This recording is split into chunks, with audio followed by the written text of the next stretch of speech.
it's also about knowing about responsibilities, because there are some social rules that bind us together that we need to learn and to act inside.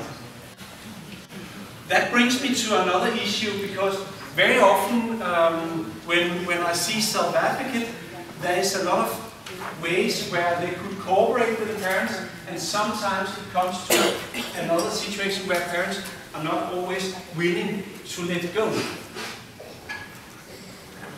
When we talk about independent living, when we talk about try and failure, I have done a lot of failures in my life, and I have learned from that kind of experiences. And I think that's right, that we should go out sometime and try to say, well, did this work? Because I thought it was right for me, and then you should gain some information about did it work or not. So I think when we talk about the self-advocacy movement together with the parents' movement, we need to build up a common understanding about that we want to go the same way, but in different page and in different methodology. So I think that that's one of the lessons that I have brought with me for many years of experiences.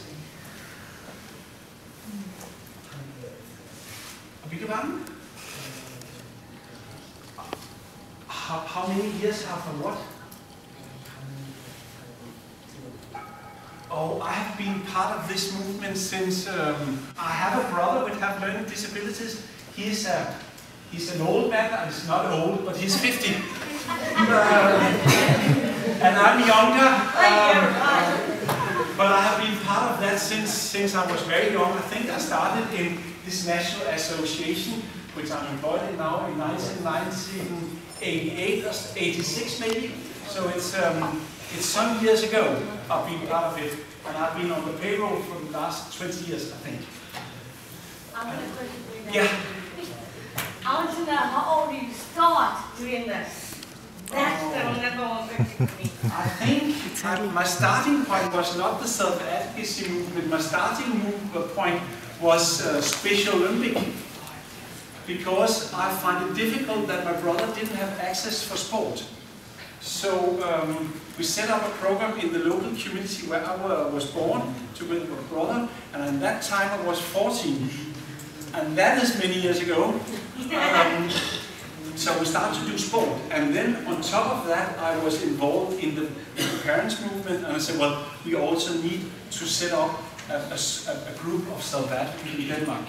So it's... You should actually do parenting training as you did for us. Yeah, I could also say that I do very often I also facilitate parents. But I think it's very important. One of the things that I have learned, I'll come to you in a second, one of the things is to learn to ask questions. Many people think that they have the right to determine your life.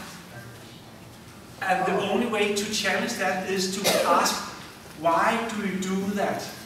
Why do you think that's a good idea for me? Which right give you to take that decision on my behalf?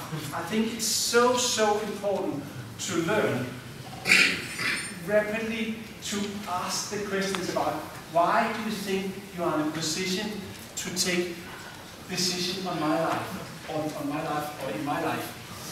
Because it's not offensive, but it will force the other people around you to reflect.